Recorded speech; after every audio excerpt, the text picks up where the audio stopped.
Hello everyone, and welcome to InFO News. This is the first edition for 2012.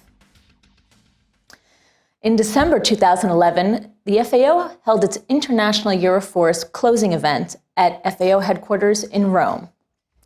Patricia Shanley, an expert from C4, launched the book Fruit, Trees, and Useful Plants in Amazonian Life. Results of the new remote sensing survey and a compilation video of FAO forestry and other forest-related project work were presented.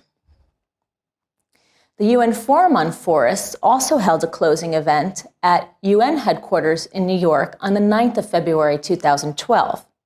There, the Forest Heroes Awards were announced and a book, Forests for People, was launched. Also at FAO headquarters, the first meeting of the Global Forest Expert Panel on Biodiversity, Forest Management, and REDD+ met in February to discuss its terms of reference, provide an introduction to the assessment, revise draft outlines, and set a schedule for production. For more information on the group, please visit the Collaborative Partnership on Forest website.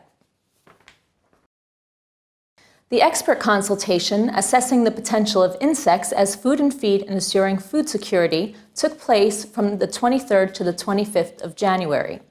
The objective of the meeting was to initiate a dialogue and information exchange on the potential benefits of using insects for food and feed as part of a broader strategy to achieve global food security. For more information on this event, please visit the FAO Forestry website. And now I would like to introduce Marco Boscolo, who's going to give us an update on the FAO Forestry's new local change team. Welcome, Marco.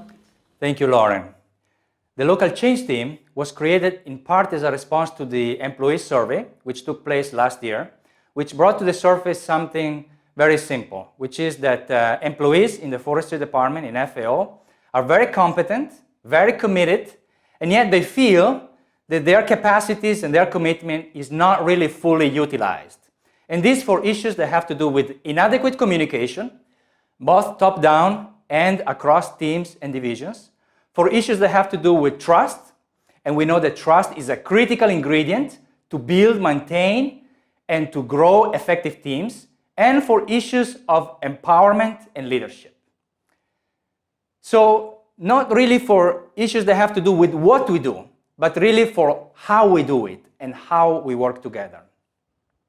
The local change team is comprised by about 8 individuals from both divisions, and some people are from regular program staff, some are project staff, general service, interns, so we all come from different situations, but we share one thing in common, and it is that by improving the way we communicate, improving trust, and empowering more our colleagues, we can deliver bigger and better results. Eduardo Rojas, our ADG, our director, and the principal officer have been very supportive of our work. They have sponsored some informal coffee meetings, which have been very well attended. They have sent out reminders that staff development opportunities are available to all employees, regardless of their contract status. And also, they have responded quickly to calls for greater transparency in budgetary allocation. The Forestry Department is already a very respected department within FAO, and really we're very committed, and we really look forward to make this a more effective, efficient, motivating, and rewarding place to work for all of us. What we need is your encouragement, your ideas, and your enthusiasm to identify some priority actions and to work with us to take them forward. Thank you, Marco, for that great update. And now for a Rio Plus 20 update. The zero draft of the outcome document for Rio Plus 20 has been released by the Commission on Sustainable Development this January. Informal negotiations on the document will continue in mid-March in preparation for the Rio Plus 20 conference this June. To view the zero draft document, please visit the CSD's Rio Plus 20 website.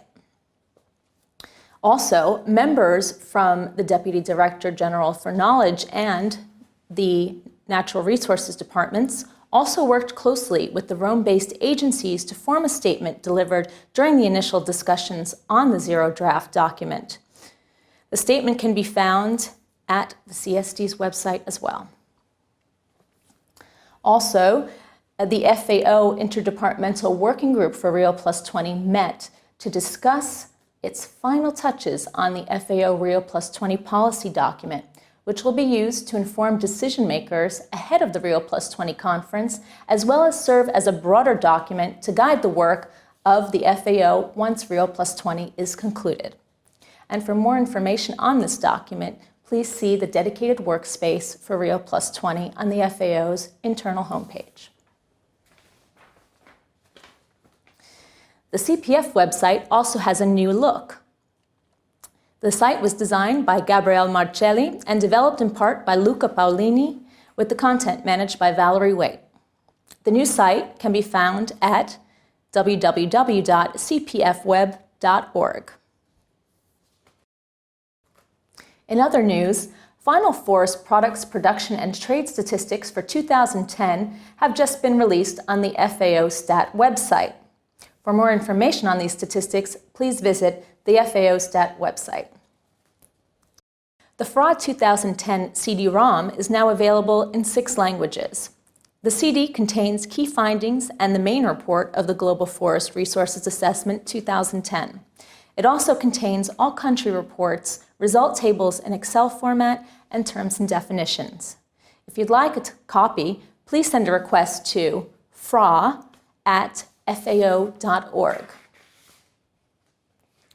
And now I'd like to introduce Mr. Robert Simpson, who will provide an update on the Forest Law Enforcement, Governance, and Trade Program. Robert. Thank you, Lauren. The EU FAO Flagged Program is a 4-year initiative that will begin in May of 2012.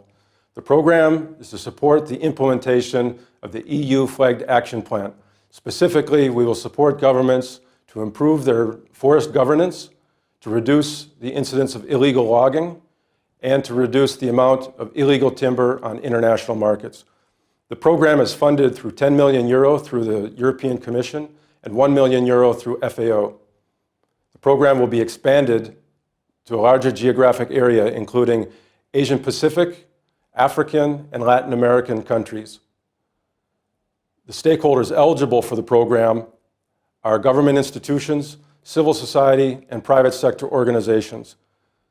Program resources and support will be distributed through 2 different mechanisms: through calls for proposals to all stakeholder groups and through direct assistance to host country governments. We will also have a program for information and knowledge sharing, which supports flag-related information sharing fora or policy briefs or other flag-related publications. We're very pleased to have the second phase of the program to help support and continue the support to better governance in the forest sector. Thanks, Robert. We look forward to receiving another update soon. And now for an update on the regional forestry commissions. The African Forestry and Wildlife Commission was held in Benin in late January. The session was held in parallel with the second African Forestry and Wildlife Week. Over 200 participants from 19 member countries attended. The theme was the importance of governance and benefit sharing in the sustainable management of Africa's forest, trees, and wildlife resources. Important features of the week included dialogues on forest governance and forest financing, and a special session on the International Year of Forest 2011. The 20th session of the Near East Forestry and Range Commission was held together with the second Near East Forestry Week in Antalya, Turkey, from the 29th of January to the 2nd of February, under the common theme, Good Governance of Forests and Rangelands, Pillars of Food Security. The rationale behind the Near East Forestry Week theme was to re-emphasize to policymakers the significance of forest and rangelands in national economies and their potential as viable sectors for improving the livelihoods of their populations. For more information on these events, please visit the FAO Forestry website. The Committee on Mediterranean Forestry Questions, Silva Mediterranea, held its 21st session in Antalya, Turkey, from the 2nd to the 3rd of February. During this session, decision was made to create two new working groups, one on urban and peri-urban forestry and another on desertification and restoration in arid zones. Another decision was taken to extend the mandate and review the work program of the working group on cork oak, as well as change the name of this group to the Mediterranean Non-Wood Forest Products Group. You can also find more information about Silva Mediterranea on the FAO Forestry homepage. And now for an update on upcoming forestry events. The 37th meeting of the Latin America and Caribbean Forestry Commission will be held in Asunción, Paraguay from the 5th to the 9th of March. The discussions will cover two main themes: climate change and sustainable forest management. The recommendations of COFLAC will be directly presented to the FAO's regional conference in Latin America and the Caribbean at the end of March, where priorities for FAO's technical cooperation will be agreed. Preparations are also underway for the 14th World Forestry Congress. A delegation from South Africa visited FAO headquarters on the 11th of November after South Africa was selected by the FAO Council as the host of the 14th World Forestry Congress in 2015. A joint website is currently being developed by South Africa and will soon be launched to provide information on the development of the program and opportunities for professional engagement and participation. For now, information on the World Forestry Congress can be found on the FAO Forestry website. The evaluation of FAO's role and work in forestry is progressing well, with the country visits almost all completed. The results of the evaluation will be presented in a debriefing to all interested staff at headquarters on Thursday, the 15th of March. The final report of the evaluation is expected to be released in late May and will be presented to the Committee on Forestry in late September, as well as to the Program Committee in October. The FAO and the EC Joint Research Center are co-sponsoring an important design meeting for the Global Forest Resources Assessment in 2015. This meeting, entitled ISPRA 1, Preparations for the Global Forest Resources Assessment 2015, will take place from the 12th to the 16th of March at the Joint Research Center in Ispra, Italy. Some 60 participants, representing about 80% of the world's forest cover, will gather in topic-specific working groups to help design specifications for the Global Forest Resource Assessment 2015. Please note the following dates of the upcoming regional conferences, where we expect the outcomes of the regional forestry commissions will be discussed. The Regional Conference for Asia and the Pacific will be held in Hanoi, Vietnam from the 12th to the 16th of March. The Regional Conference for Latin America and the Caribbean will be held in Buenos Aires, Argentina from the 26th to the 30th of March. The Regional Conference for Europe will be held in Baku, Azerbaijan from the 17th to the 20th of April. The Regional Conference for Africa will be held in Brazzaville, the Republic of Congo, from the 23rd to the 27th of April. And finally, the Regional Conference for the Near East is proposed to be held in May 2012 in a location that's pending a decision. And now I'd like to tell you a bit about the staff comings and goings here at the Forestry Department. Dominique Rosas is the new Liaison and Meetings Officer for the Forestry Information and Liaison Unit. Margosada Brusco-Briggs is a seconded expert from Norway, assisting with the arrangements for the Intergovernmental Negotiating Committee on a legally binding agreement for forests in Europe. Maria de Cristoforo is the new Communication and Outreach Officer for the Forestry Information and Liaison Unit. Leticia Pina is a Forestry Officer working with the FRA team. Lucia Tavertino Grande is an Administrative Assistant for the Forest Products team. Joel Scriven is working on capacity building with the UN RED program. And Zinat Akhtar is an intern supporting the Forestry Information Center and is currently completing her master's degree at the St. John's University campus here in Rome. There have also been a number of staff moves in the regions.